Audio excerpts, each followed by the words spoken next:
성경의 숲을 걷다. 오늘은 창세기 마지막 장인 창세기 50장입니다. 창세기 마지막 장은 두 인물의 죽음과 장래와 가나안 이야기로 마무리됩니다. 한 명은 이스라엘이라는 국가 이름이 된 야곱이고요. 다른 한 명은 그의 아들 요셉이었습니다. 야곱과 요셉의 죽음 이야기는 유언, 죽음, 안장 부분으로 이루어집니다. 야곱과 요셉 모두 죽기 전에 유언을 남겼고요. 그리고 이들 모두 이방 땅인 애굽에서 죽게 됩니다. 결국 두 사람은 죽음의 형태로 가나안으로 옮겨지게 되고 그곳에 이제 안치가 되는 거예요. 그러나 요셉의 경우 이 안장과 관련된 이야기는 출애굽을 걸쳐 여호수아 24장에 가서야 마무리됩니다. 그리고 두 사람의 장래 즉 애굽에서 출발해서 가나안에 안치되는 모습은 다가올 출애굽 사건을 전망하기도 합니다. 이스라엘 백성들의 출애굽은 요셉의 유골과 함께 시작합니다. 출애굽기 13장 19절을 보면 모세가 요셉의 유골을 가졌으니 이는 요셉이 이스라엘 자손으로 단단히 맹세하여 이르기를 하나님이 반드시 너를 찾아오시리니 너희는 내 유골을 여기서 가지고 나가라 하였음이더라. 이렇게 떠나온 요셉의 유골은 가나안 정복이 마무리된 후에야 안장이 됩니다. 요셉의 유골과 함께 시작한 출애굽 여정이 요셉의 유골이 안치된 이후에 비로소 마무리가 되는 거였기 때문입니다. 야곱의 몸은 애굽 장례 방식대로 40일 동안 방부 처리를 했습니다. 40일은 아마도 시신을 미라로 만드는데 걸리는 시간이었을 겁니다. 이스라엘 사람들은 방부 처리를 하지 않았지만 애굽 사람들은 종교적인 이유로 귀족들이 죽으면 시신을 미라로 만들었습니다. 죽음 이후에 삶을 돕기 위함이었어요. 애굽에서는 시신을 방부 처리하는 것이 종교적인 행사이기 때문에 대부분 제사장들이 하는 것이 일상이었습니다. 그런데 요셉은 의원들에게 이 일을 맡겼어요. 아마도 종교적인 의미와 거리를 두기 위함이었던 것 같습니다. 그리고 야곱의 시신을 방부 처리해서 미라로 만들었던 것은 가나안으로 모셔가기 위해서였어요. 가나안으로 가는 기간과 애굽에서 애도 기간을 합하면 시신을 가나안까지 운반하기가 매우 어려웠기 때문이었습니다. 애굽 사람들은 왕이 죽으면 70일 동안 애도하였는데 총리의 아버지인 야곱을 위해서도 70일 동안 애도했습니다. 이 70일의 애도 기간은 야곱의 시신을 방부 처리하는 40일도 포함된 기간이었어요. 그러니까 그들은 방부 처리한 후에도 30일을 더 애도했던 것이었고요. 훗날 이스라엘은 아론과 모세가 죽었을 때 30일씩 애도를 했습니다. 그리고 오늘날도 유대인들은 가까운 친족이 죽으면 30일 동안 애도하는 기간을 지금도 가지고 있다고 합니다. 바로왕이 승인하에 야곱의 자식들만 운구 수레를 뒤따른 것이 아니라 애굽의 모든 고관들도 함께 갔습니다. 요셉은 아다 타장 마당에서 일주일 동안 통곡했고요. 애굽에서부터 온 이들의 일행들이 얼마나 울었던지 그 지역 사람들이 그것을 아벨 미스라임 즉 애굽 사람의 큰 애통이라고 이렇게 불렀습니다. 아버지를 가나안 땅에 묻고 돌아온 요셉의 형들이 두려워 떨었습니다. 요셉이 혹시 옛 일로 인해 앙심을 품고 있었는데 아버지 때문에 그들을 해하지 못하다가 이제 아버지가 돌아가셨으니 자신들을 해하면 어떡하나는 걱정이 앞섰던 것입니다. 이들이 애굽에 내려온 지 벌써 어느덧 17년입니다. 자신들이 저지른 일이 너무나도 엄청난 일이었고 보통 사람이라면 이런 일을 당하면 가해자를 결코 가만두지 않을 것이라고 확신했기 때문입니다. 그런데 다행스러운 것은 요셉은 보통 사람이 아니었습니다. 그는 세상에서 일어난 일들을 하나님의 계획과 섭리로 바라볼 수 있는 시각을 가지고 있었던 자였습니다. 우리는 형제들에게 두 가지를 알 수 있습니다. 첫째, 형들은 요셉을 노예로 팔았던 일로 인해 평생 죄책감에 시달렸다는 거예요. 요셉은 그들을 벌써 용서했지만 정작 그들은 자신들을 용서하지 못했던 거예요. 그들이 했던 말에서도 알 수가 있습니다.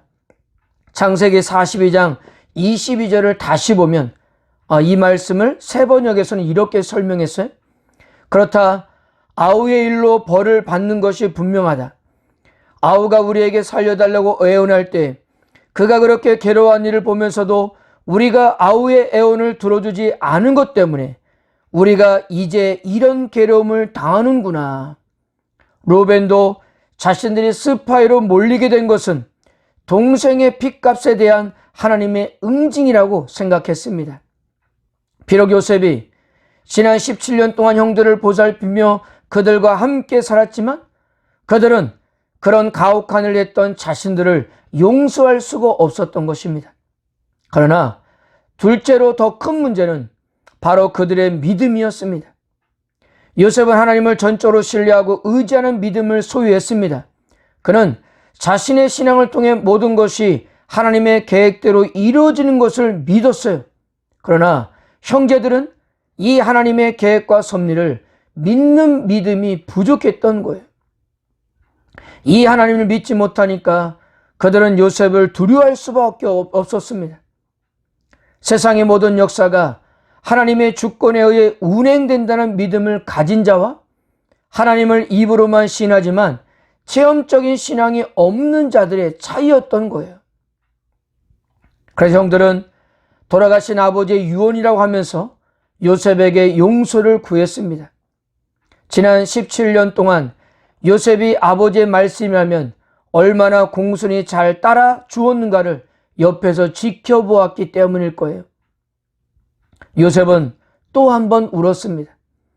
지난 17년 동안 그렇게 극복하고 건너고 싶었던 형제의 강이 아직도 존재하고 있었던 것입니다. 그들 사이에 얼마나 깊은 골이 남아 있었을까요? 이 사실을 의식한 순간 요셉은 맥이 쭉 빠졌을 거예요. 마음을 추스리고 자기 앞에 엎드려 있는 형제들에게 지난 17년 전에 했던 말을 다시 들려주었습니다. 요셉은 성경에 나오는 인물들 중에 가장 성공한 사람 중 하나였습니다. 그는 모든 사람들의 선망의 대상입니다.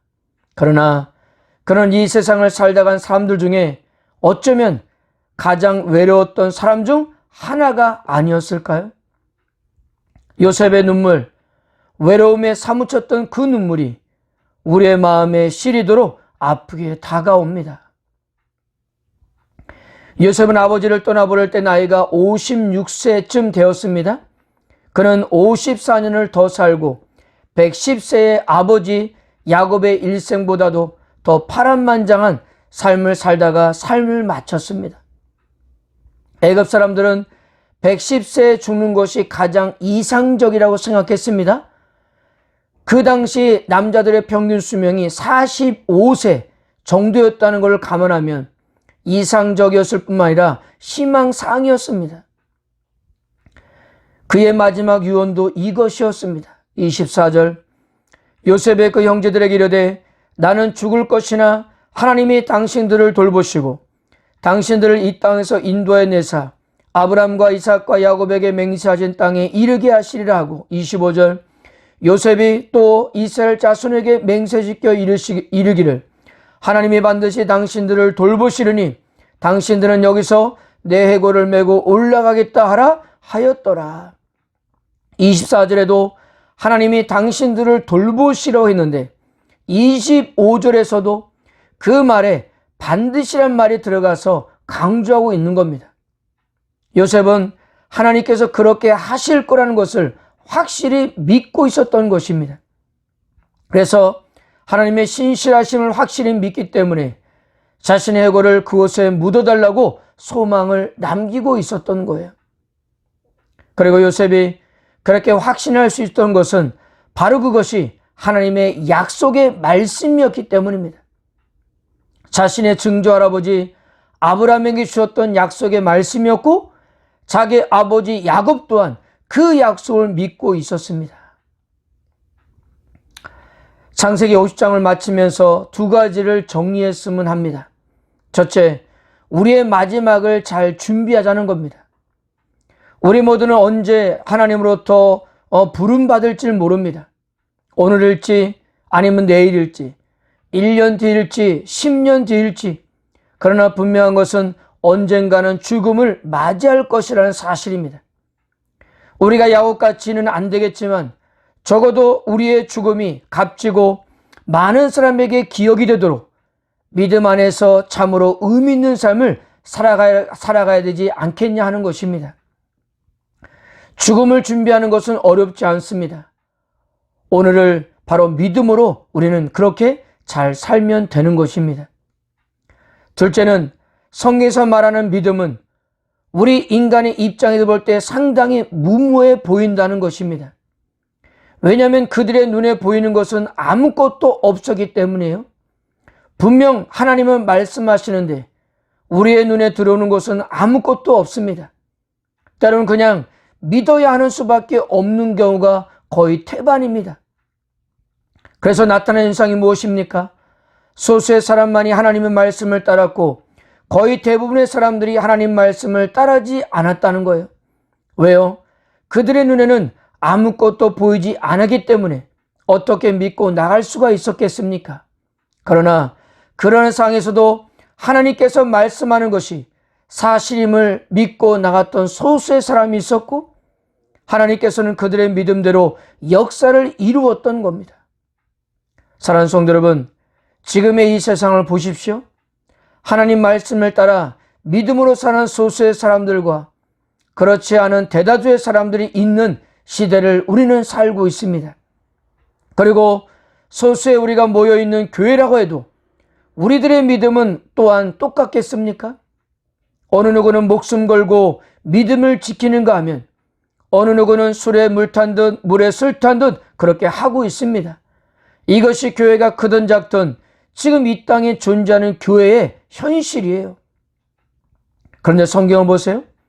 하나님은 그들이 가지고 있는 믿음만큼 그대로 역사였다는 사실입니다.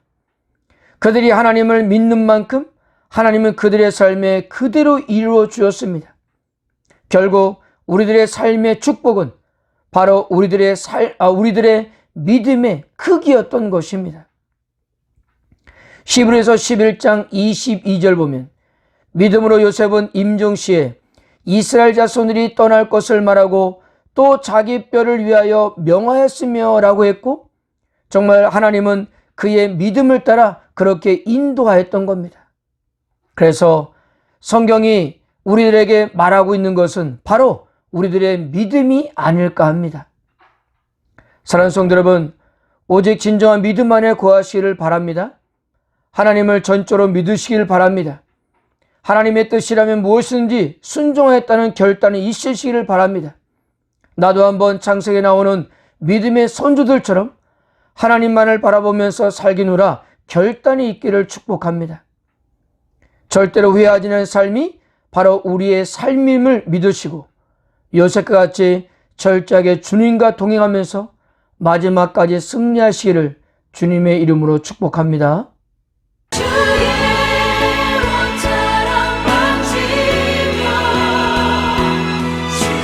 두 발을 씻